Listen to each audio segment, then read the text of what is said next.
praise to our God. He is the Lord.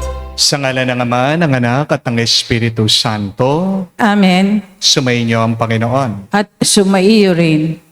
Mga kapatid, sigurado ko naman na lahat tayo gusto nating gumaling sa ating mga sakit. Gusto din natin humaba ang ating mga buhay.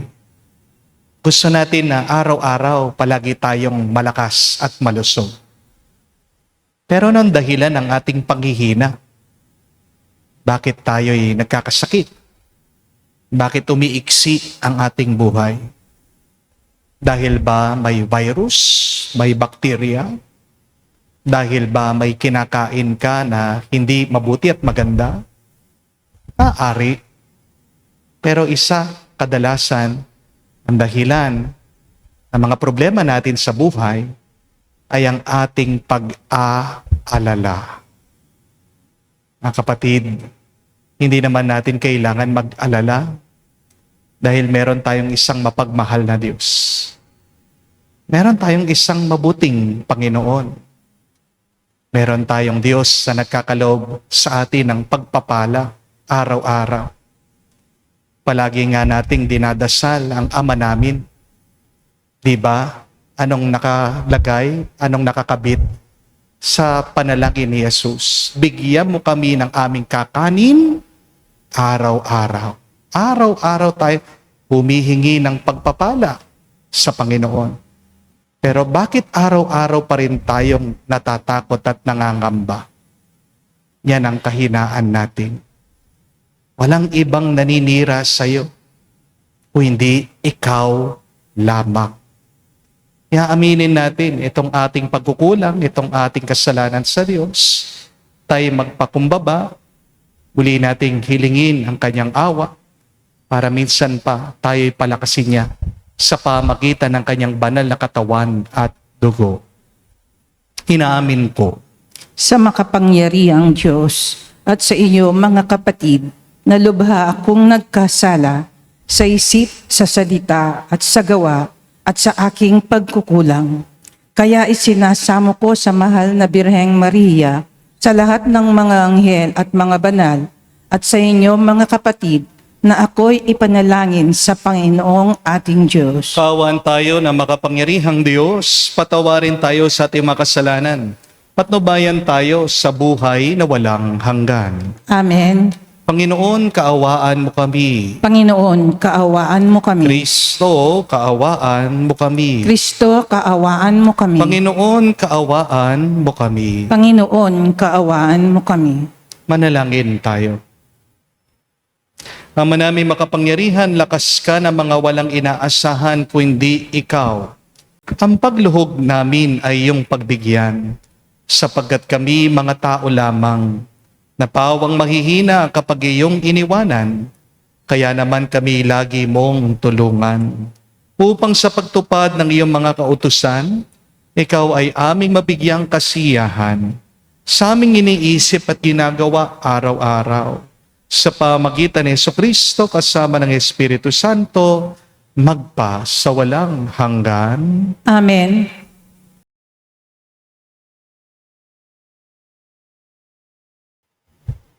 Pagbasa mula sa ikalawang aklat ng mga kronika. Pagkamatay ni Joiada, ang mga pinuno ng Huda ay nagbigay galang sa hari at nagharap ng mga kahilingan. Pinagbigyan naman niya ang mga ito, kaya't itinakwil nila ang bahay ng Panginoon at ang Diyos ng kanilang mga ninuno. Nagbalik sila sa paglilingkod sa mga aseras at pagsamba sa mga Diyos-Diyosan. Bunga nito, nagalit ang Diyos at pinarusahan ang mga taga-Huda at ang taga-Jerusalem. Ngunit nagsugo ang Panginoon ng mga propeta upang ang mga tao'y magbalik loob sa Kanya. Gayunmay, hindi sila nakinig. Dahil dito, ang Espiritu ng Diyos ay bumaba kay Zacarias, na anak ng saserdote, Joiada. Tumayo siya sa gitna ng mga tao. Sinabi niya, "Ito ang sabi ng Diyos. Bakit ninyo nilabag ang mga utos ng Panginoon? Gusto ba ninyong mapahamak? Sapagkat itinakwil ninyo siya, itatakwil din niya kayo." Ngunit nagkaisa ang mga tao. At sa utos ng hari, binato nila si Zacarias hanggang sa mamatay. Naganap ito sa looban ng bahay ng Panginoon. Hindi man lamang naalala ng Haring Joas ang tapat na paglilingkod sa kanya ni Joyada na ama ni Zacarias. Bago namatay si Zacarias, ganito ang kanyang sinabi, "Parusahan nawa kayo ng Panginoon sa ginawa ninyong ito." Nang matapos na ang taon, si Joas ay sinalakay ng hukbo ng mga Siro. Pinasok nila ang Huda at Jerusalem at pinatay ang mga pinuno ng hukbo. Lahat ng sinansan nila'y ipinadala sa hari sa Damasco. Maliit man ang hukbo ng mga Siro, ay matagumpay rin laban sa malaking hukbo ng Huda, sapagkat itinakwil nito ang Panginoon, ang Diyos ng kanilang mga ninuno. Sila ang nagparusa kay Joas dahil sa pagtataksil nito. Iniwan ng mga Siro si Joas na may sugat na malubha. Ngunit pagkaalis nila, nagkaisa ang mga lingkod ng hari na ipaghiganti ang pagkamatay ni Zacarias. Kaya pinatay nila si Joas sa kanyang higaan. Inilibing nila ito sa lungsod ni David, ngunit hindi sa libingan ng mga hari. Ang salita ng Diyos. Salamat sa Diyos. Sa Kanya mananatili ang aking pag-ibig lagi. Sa Kanya mananatili ang aking pag-ibig lagi. Sabi mo, O Poon, ikaw ay aming tipan, na iyong ginawa kay David mong hirang. At ito ang iyong pangakong iniwan. Isa sa lahi mo'y laging maghahari, ang kaharian mo ay mamamalagi. Sa Kanya mananatili ang aking pag-ibig lagi. Ang aking pangako sa Kanya'y iiral, at mananatili sa Kanya ang tipan. Laging maghahari ang isa niyang angkan, sintatag ng langit, yaong kaharian. Sa Kanya mananatili ang aking pag-ibig lagi. Kung ang mga anak niya ay susuway, ang aking utos ay di gagalang.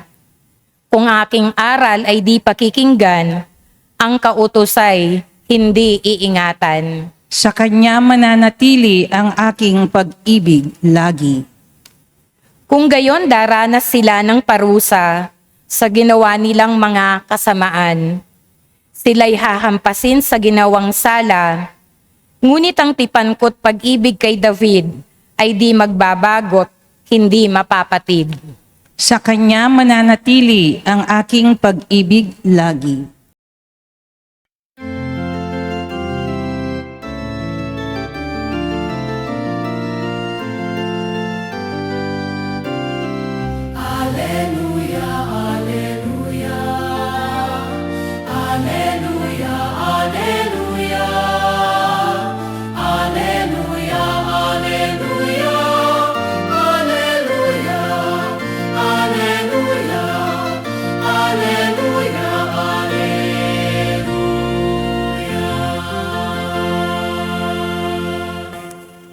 Si Kristo ay naging dukha upang tayo'y managana sa bigay niyang pagpapala.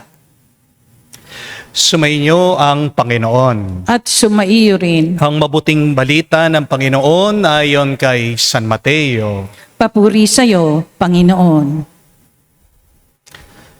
Tung panong yun, sinabi ni Jesus sa kanyang mga alagad, Walang makakapaglingkod ng sabay sa dalawang Panginoon, sapagkat kapopootan niya ang isa at iibigin ang ikalawa.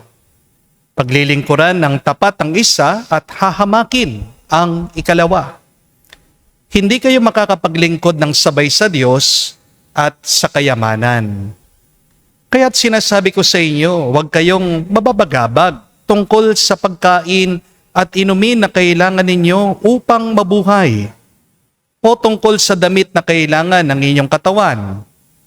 Hindi ba't ang buhay ay higit na mahalaga kaysa sa pagkain at ang katawan kaysa sa pananamit? Masdan ninyo mga ibon, hindi sila naghahasik ni nag-aani o kaya nagtitipon sa banga. Gayunman, pinapakain sila ng inyong amang nasa langit. Hindi ba higit kayong mahalaga kaysa sa mga ibon? Sino sa inyong makakapagpahaba ng kanyang buhay ng kahit 1 oras sa pamagitan ng kanyang pagkabalisa? At bakit kayo nababagabag tungkol sa pananamit? Isipin ninyo kung paano sumisibol ang mga bulaklak sa parang. Hindi sila nagpapagal ni humahabi man. Ngunit ito ang sasabihin ko sa inyo. Maging si Solomon ay hindi nakapagsuot ng kasing ganda ng isa sa mga bulaklak na ito. Bagamat napakaringal na mga damit niya. Kung ang mga damo sa kabukiran na buhay ngayon at kinabukasan ginagatong sa kalan ay dinaramitan ng Diyos, kayo pa kaya? Kay liit ng pananalig nyo sa Kanya. Kaya't huwag kayong mabalisa tungkol sa inyong kakanin, iinumin o daramitin. Sapagkat ang mga bagay na ito ang kinahuhumalingan ng mga taong wala pang pananalig sa Diyos. Alam ng iyong amang nasa langit na kailangan ninyo ang lahat ng ito. Ngunit pag sumikapan ninyo nang higit sa lahat ang pagharian kayo ng Diyos at mamuhay na ayon sa Kanyang kalooban at ipagkakaloob niya ang lahat ng inyong kailangan. Kaya wag ninyong ikakabahala ang para sa araw ng bukas. Saka na ninyo harapin kapag ito'y dumating. Sapat na sa bawat araw ang kanyang mga suliranin.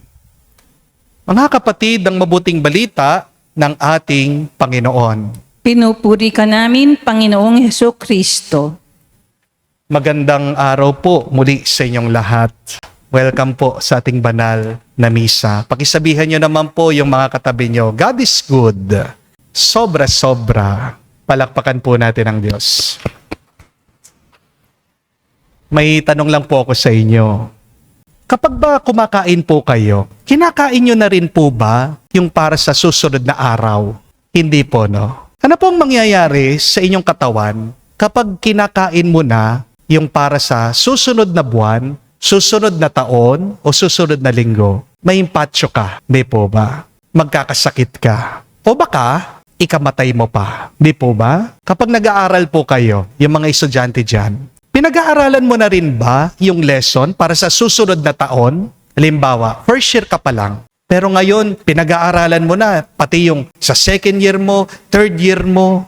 Ginagawa niyo ba yon? Hindi. Di po ba? Dahil sasakit ang ulo mo, baka malito ka, mapapagod ka. Kayo pong mga misis, kayo pong mga stay home, stay yung mga kabahayan. Kapag naglalaba po kayo, nilalabhan nyo na rin po ba yung damit na isusot nyo para sa susunod na buwan? Hindi po, no? Dahil hindi mo pa nasuot. Bakit mo lalabhan? Pero tingnan niyo po, no? Bakit pagdating sa ating mga problema, iba tayo? Masyado tayong advance, mag-isip. Bakit pilit natin dinadala ngayon yung pagsubok na hindi pa naman dumating? Bakit inaako natin yung mga suliranin ng bukas sa susunod na linggo, susunod na buwan, o sa susunod na taon? Kawawa naman tayo, di po ba? Magaan sana ang buhay. Pero tayo mismo, pinapabigat natin ito. Amen? Hindi kasalanan ng ibang tao. Bakit hirap na hirap ka? Aminin mo. Kasalanan mo. Bakit naghihirap ka? Bakit bumibigat ang buhay mo? Nag-umpisa yan sa iyong pag-iisip. Amen? Most people suffer in their imagination than in their reality. Mas marami tayong iniiyakan sa ating isip kesa sa totoong nangyayari. Di ka pa nawalan ng trabaho, pero iniisip mo, nawalan ka na. Hindi pa naman nagkasakit ang anak mo, pero nangangamba ka, baka mangyari. Hindi pa naman bumagsak ang negosyo mo, pero iniisip mo, nalugi ka na. Hindi pa dumating ang problema, pero pinapadaan mo na sa isip mo. At ang masakit, 2 beses po tayo nasasaktan o nahihirapan sa buhay. Ang unang beses, tayo'y nasasaktan pag iniisip natin yung mga pwedeng maging problema natin. Pero pangalawa, kapag dumating na talaga yung problema, diyan, nagdudusa na tayo. Kaya nga po, napakaganda ng sabi ng ating Panginoong Jesucristo, paalaala niya sa ating lahat. Do not worry about tomorrow. Tomorrow will take care of itself. Each day has enough trouble of its own. Ang ganda po ng paalaala, ang ganda po ng sinabi ni Jesus sa atin. Hindi niya sinasabing ang buhay na ito ay walang problema. Hindi naman niya sinabi na magiging madali ang ating buhay. Ang sinasabi niya, may sapat na problema sa bawat araw. Ibig sabihin, isang araw lang muna. Isang problema lang muna sana. Huwag mong pagsasabay-sabayin. Amen? May maganda nga pong kasabihan. And it goes, God gives grace day by day, not year by year. Ang pagpapala, ang biyaya ng Diyos, bawat araw. Binibigay ng Diyos ang kanyang biyaya sa lahat ng pangangailangan natin sa araw na ito. Kapag dumating ang problema bukas, darating din ang biyaya bukas. Di ba? Kung maalala niyo po, nung nandun sa disyerto ang bayan ng Diyos, ang mga tao ng Israel. Araw-araw naman nagpapaulan ng tinapay, ng mana, ang Diyos para sa kanila. Wala pong mintis, pinakain sila ng Diyos. Walang araw na sila po ay nagutom. If God has provided then, what is the difference today? God will give you what you need today and every day. Amen? Kapatid, maniwala ka. Kapag dumating ang problema sa susunod na buwan, darating din ang biyaya sa susunod na buwan. Ang problema kasi natin, gusto natin yung biyaya para sa bukas. Gusto natin ngayon na, nasa atin na. Kaya nauubusan po tayo ng lakas minsan Mga kapatid, ito pong sekreto ng mahabang buhay. Tandaan niyo po, ang mag-alala ka, pero wag sobra-sobra. Saktong pag-aalala lang. Kasi kung wala kang inaalala, magiging pabaya ka. Amen? Yes, worry, but only for today. Do not worry much. Do not worry about tomorrow. Di pa naman dumarating Yung bukas, nasa kamay pa yan ng Diyos. Amen? God owns our tomorrow. Saktong responsibilidad lang. Pero sana naman, wag mong pasanin ang buong mundo. Saktong plano lang para sa bukas. Pero wag ka naman magiging alipin ng bukas.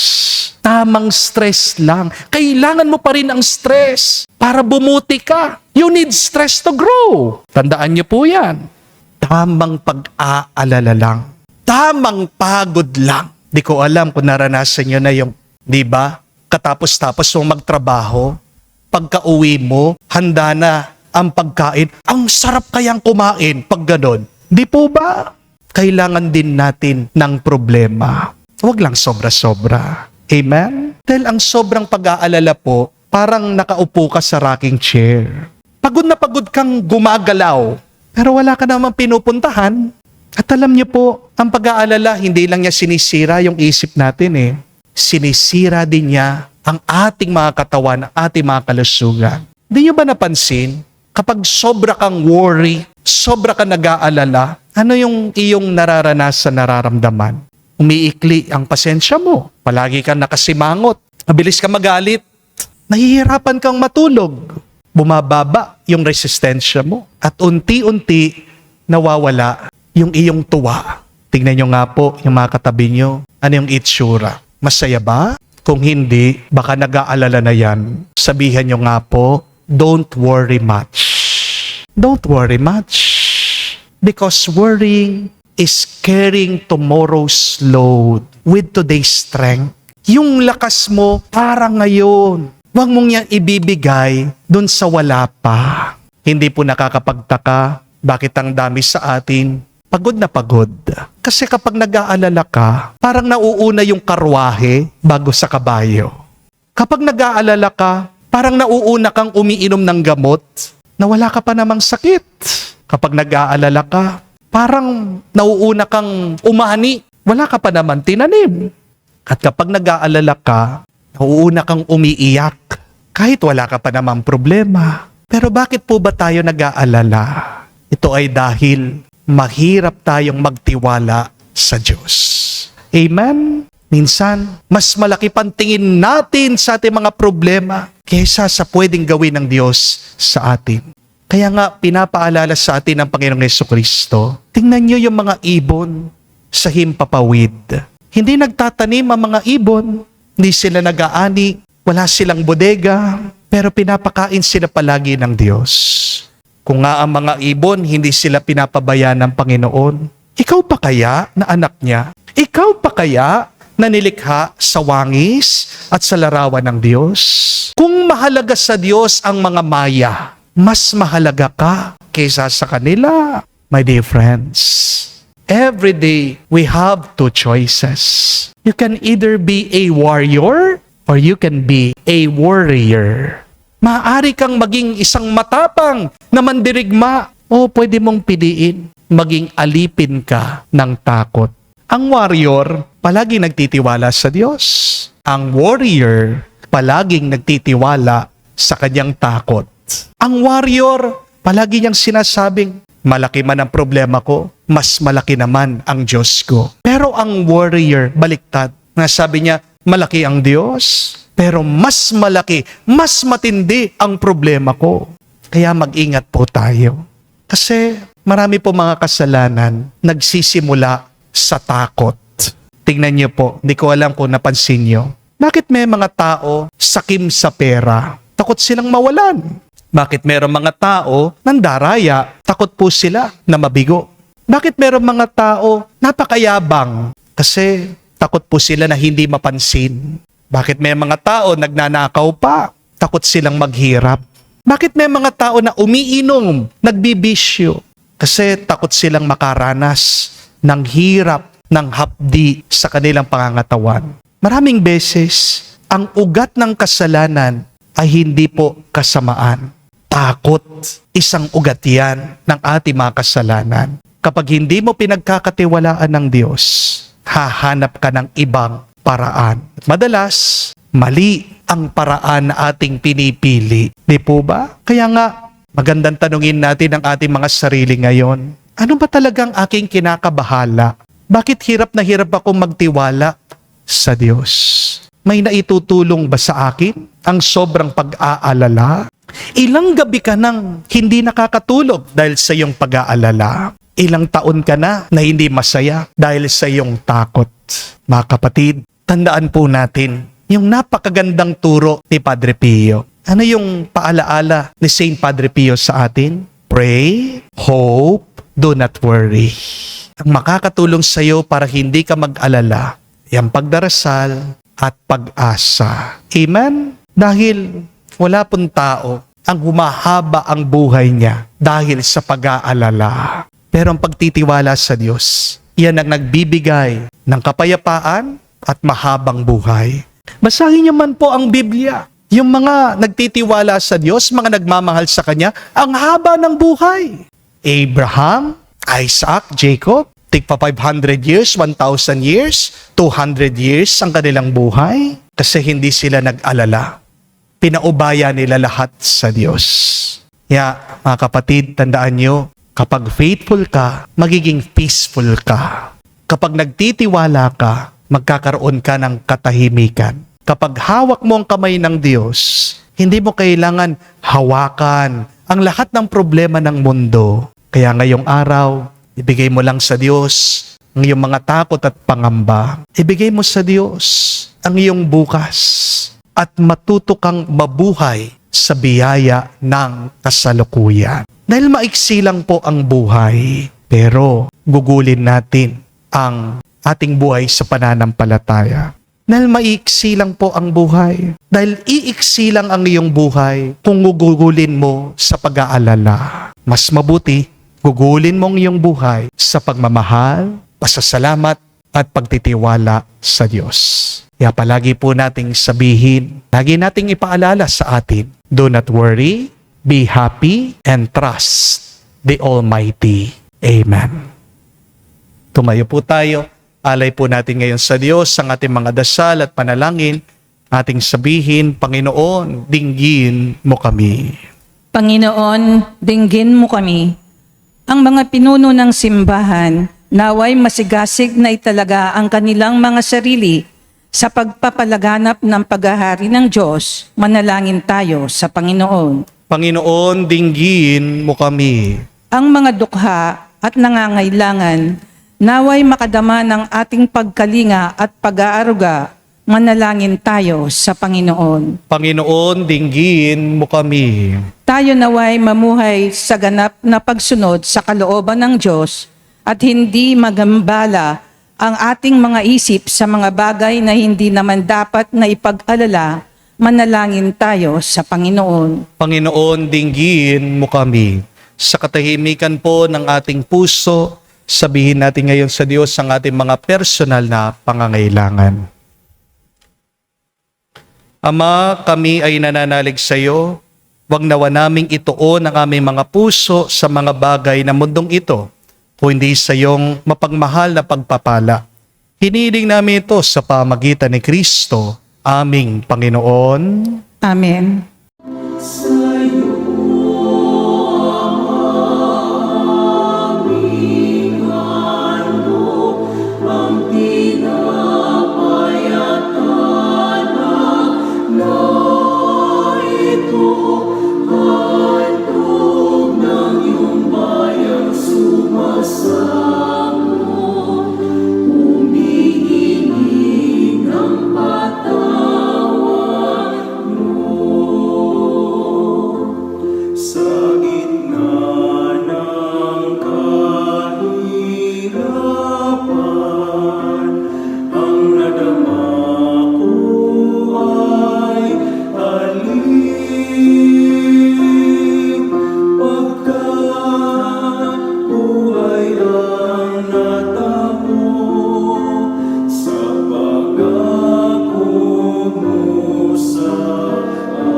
Manalangin kayo mga kapatid, parang ating mga paghahain ay kalugdan ng Diyos amang makapangyarihan.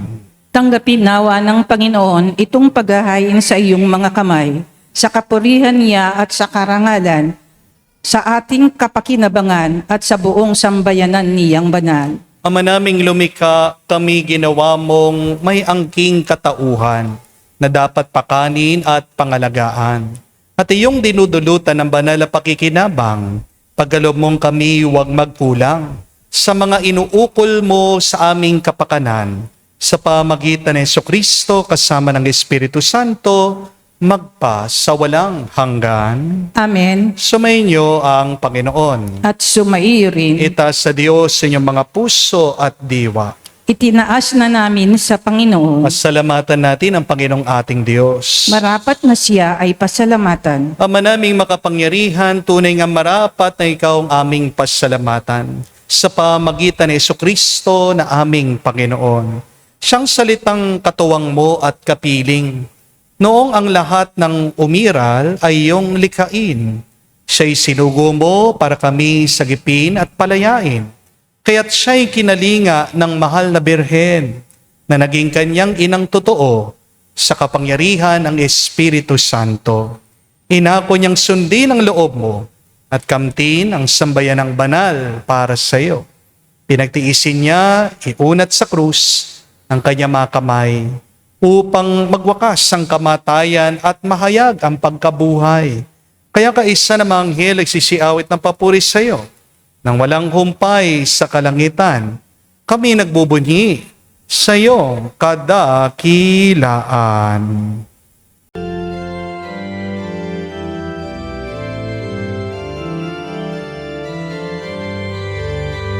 Santo, Santo, Santo, Panginoong Diyos ng mga hukbo, napupuno ang langit at lupa ng kadakilan mo.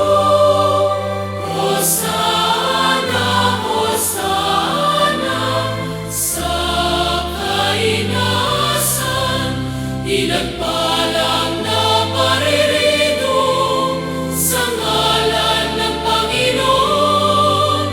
Hosana, Hosana, sa kainasan. Hosana, Hosana, sa kainasan.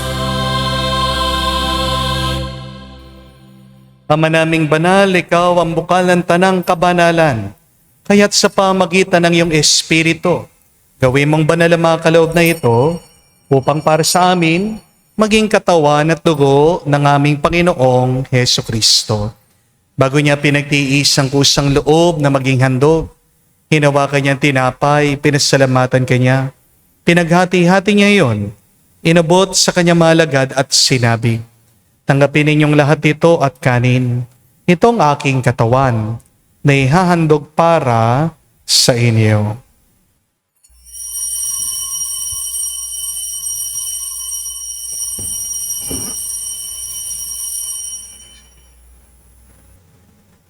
Gayon din naman na matapos ang hapunan, hinawakan niyang kalis.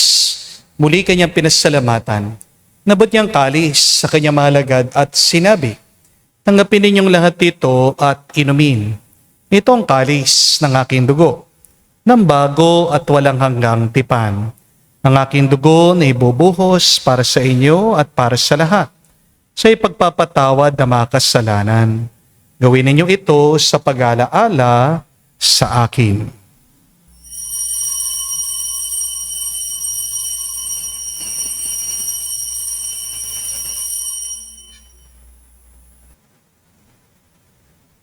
Ang misteryo ng pananampalataya.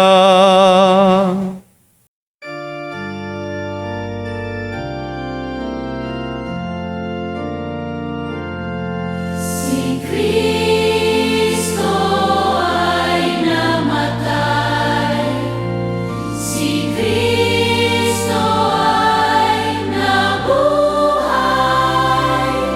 si Kristo ay babalik sa wakas, sa wakas, sa wakas ng panahon.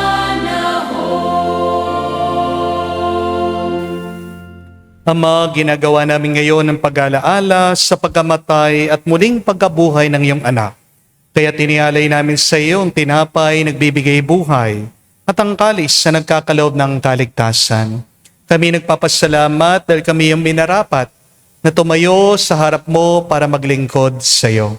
Sinasamo namin kami magsalo-salo sa katawan at tugon ni Kristo ay mabuklod sa pagkakaisa sa pamagitan ng Espiritu Santo. Ama, lingapin mong iyong simbahan laganap sa buong daigdig. puspusin mo kami sa pag-ibig. Kay San Leon ang aming Santo Papa, si Florentino aming Arsobispo ng Tanang Kaparian. Alalahanin mo rin ang aming mga kapatid na nahimlay. May pag-asang sila'y muling mabubuhay. Gayon din naman lahat ng mga pumanaw. Kawan mo't sila't patuloyin sa iyong kaliwanagan. Kawan mo't pagindapatin kaming lahat. Makasalo sa iyong buhay na walang wakas. Kaisa na mahal na Birhen Maria, Ina ng Diyos. Kaisa ni San Jose ang kanyang malwalhating esposo. Kaisa ng mga apostol at lahat ng mga banal na namuhay dito sa daigdig na kalugod-lugod sa iyo. May pagdiwang nawa namin ang pagpupuri sa ikararangal mo sa pamagitan ng iyong anak aming Panginoong Heso Kristo. Sa pamamagitan ni Kristo, kasama niya at sa Kanya, ang lahat ng parangal at papuri ay sa iyo, Diyos Ama, makapangyarihan, kasama ng Espiritu Santo, magpasawalang hanggan. Amen. Amen. Amen.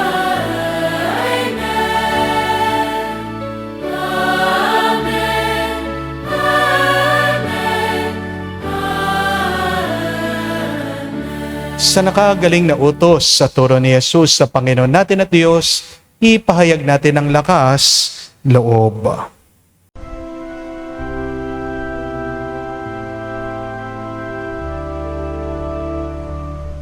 Ama namin, sumasalangit ka, sambahin ang ngalan mo, mapasa amin ang kaharian mo, sundin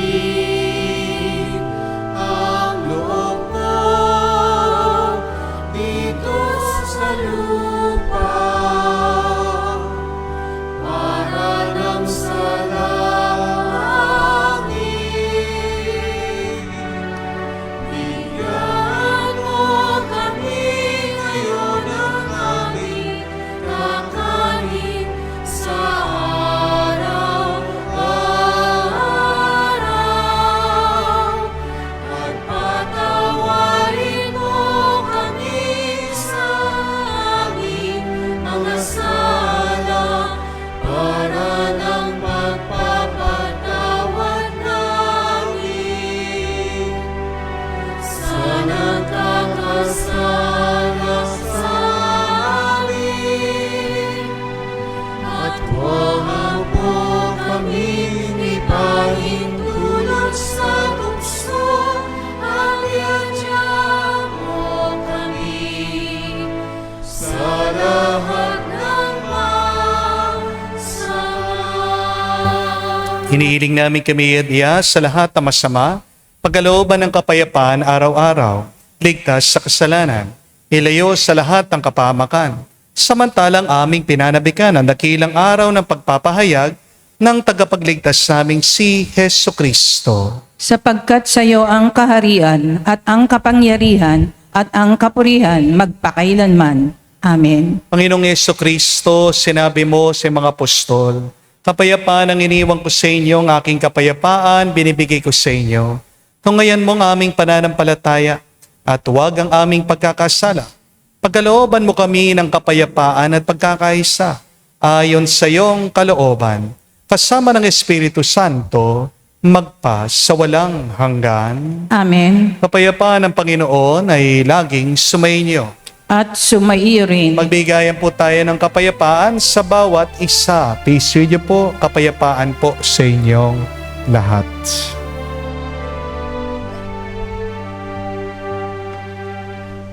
Kordero ng Diyos na nag-aalis ng mga kasalanan ng sanlibutan, maawa ka sa amin. Maawa ka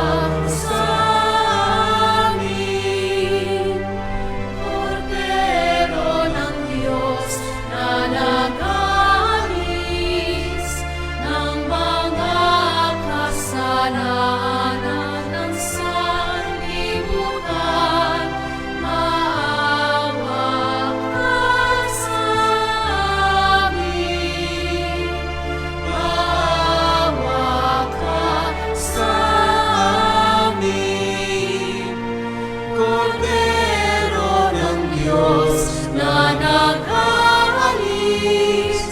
ng mga kasalanan ng sanlibutan, ipagkaloob mo sa amin ang kapayapaan. Mga kapatid, naririto ang ating Panginoong Jesucristo, ang Kordero ng Diyos. Siya nag-aalis sa mga kasalanan ng sanlibutan. Mapalad tayong lumalapit sa piging ng Kordero. Panginoon, hindi ako karapat-dapat na magpatuloy sa iyo, ngunit sa isang salita mo lamang ay gagaling na ako.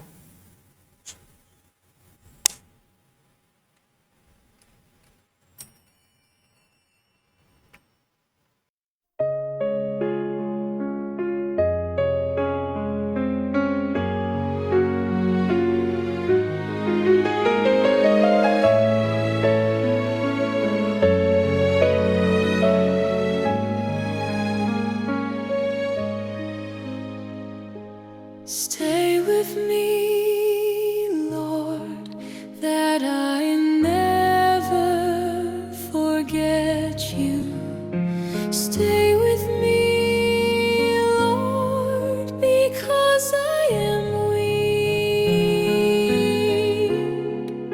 Stay with me, Lord, for you are my life. Stay with me, Lord, for you are my light. Oh, how I need you, my Jesus, in this night of exile.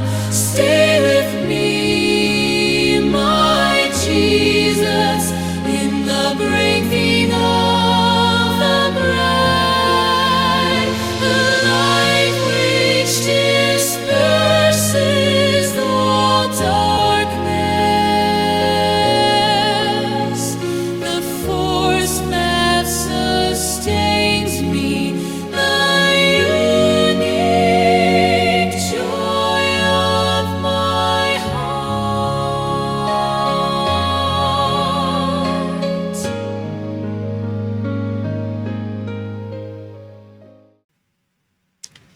Manalangin tayo. Ama namin mapagmahal, ang pinagsaluhan naming banal na pakikinabang na nagpapahiwatig ng iyong pakikisa sa tanang nariritong nakikipagdiwang ay magdulot nawa ng pagkakaisa sa iyong sambayanan. Sa pamagitan ni Jesucristo kasama ng Espiritu Santo, magpa sa walang hanggan. Amen. Hinanyayaan ko po kayo na ilagay inyong mga kanang kamay sa inyong mga dibdib at sabay-sabay po natin dasalin the miraculous prayer of Padre Pio for the quick recovery and healing of the sick. Heavenly Father, I thank you for loving me. I thank you for sending your Son, our Lord Jesus Christ, to the world to save and to set me free. I trust in your power and grace that sustain and restore me. Loving Father, touch me now with your healing hands, for I believe that your will is for me to be well in mind, body, soul, and spirit. Cover me with the most precious blood of your Son, our Lord Jesus Christ, from the top of my head to the soles of my feet. Cast out anything that should not be in me. Root out any unhealthy and abnormal cells. Open any blocked arteries or veins, and rebuild and replenish any damaged areas. Remove all inflammation and cleanse any infection by the power of Jesus' precious blood. Let the fire of your healing love pass through my entire body to heal and to make new any diseased areas, so that my body will function the way you created it to function. Touch also my mind and my emotion, even the deepest recesses of my heart. Saturate my entire being with your presence, love, joy, and peace, and draw me ever closer to you every moment of my life. And Father, fill me with your Holy Spirit and empower me to do your works, so that my life will bring glory and honor to your holy name. I ask this in the name of Jesus Christ, our Lord. Amen. We ask for the intercession of our Blessed Mother Mary. Hail Mary, full of grace, the Lord is with you. Blessed are you among women, and blessed is the fruit of your womb, Jesus. Holy Mary, Mother of God, pray for us sinners now and at the hour of our death. Amen. Padre Pio Petralcina, pray for us. Muli po, gusto kong magpasalamat sa ating mga bisita, ating mga followers na kasama natin ngayong Healing Mass. Palakpakan po natin sila. Thank you very much po. Sa mga gusto po na makatanggap ng blessed oil at makatanggap po ng anointing of the sick, ang ating pong misa every Saturday po dito sa parokya, 6:30 po ng umaga ay Healing Mass. Ako po ay nagpapahid ng langis para sa mga may sakit, mga may cancer, mga nagdadialysis, pati na rin po yung mga may depression, merong mga kinakabahan, hindi makatulog, iba-iba na po ang kanilang mga pinagdadaanan. Wala naman pong imposible pagdating sa Diyos. Dahil ano ba ang ibig sabihin ng pananampalataya?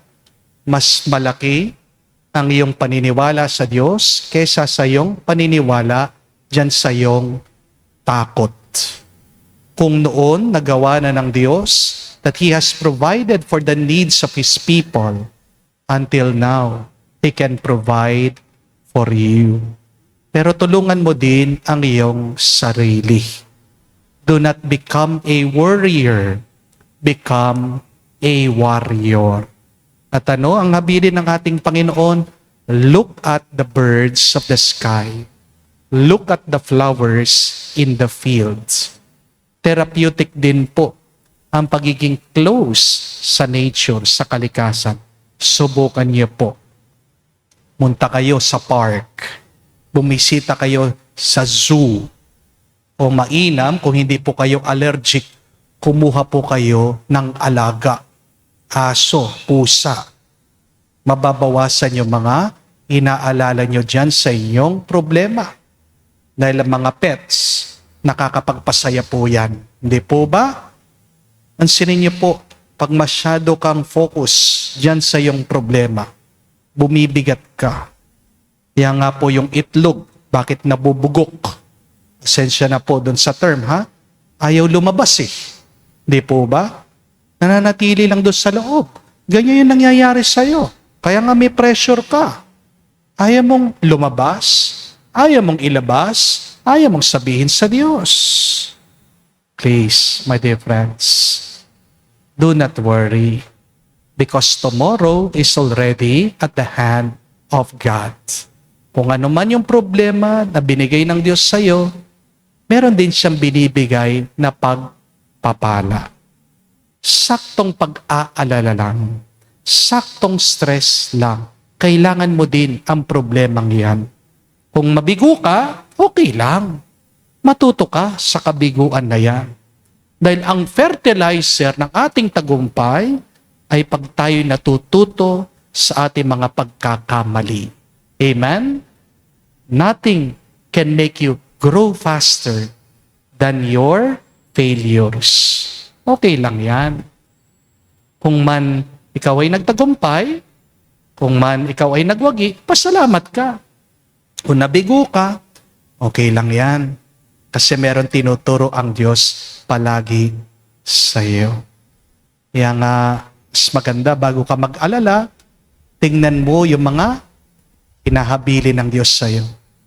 Tingnan mo ang mga ibon. Malaya sila, di sila nagtatrabaho, di sila napapabayaan. Tignan mo mga bulaklak, pagkaganda-ganda, hindi rin nagtatrabaho, pero hindi pinapabayaan ng Diyos. Look at what God has made and trust God is doing something in your life. Maniwala ka at ipahayag mo. Sabi mo sa sarili mo, do not worry, be happy, and trust always the Almighty. Sumainyo ang Panginoon.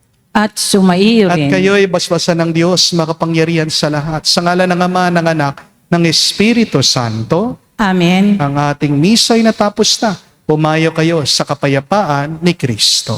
Salamat sa Diyos.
sakit.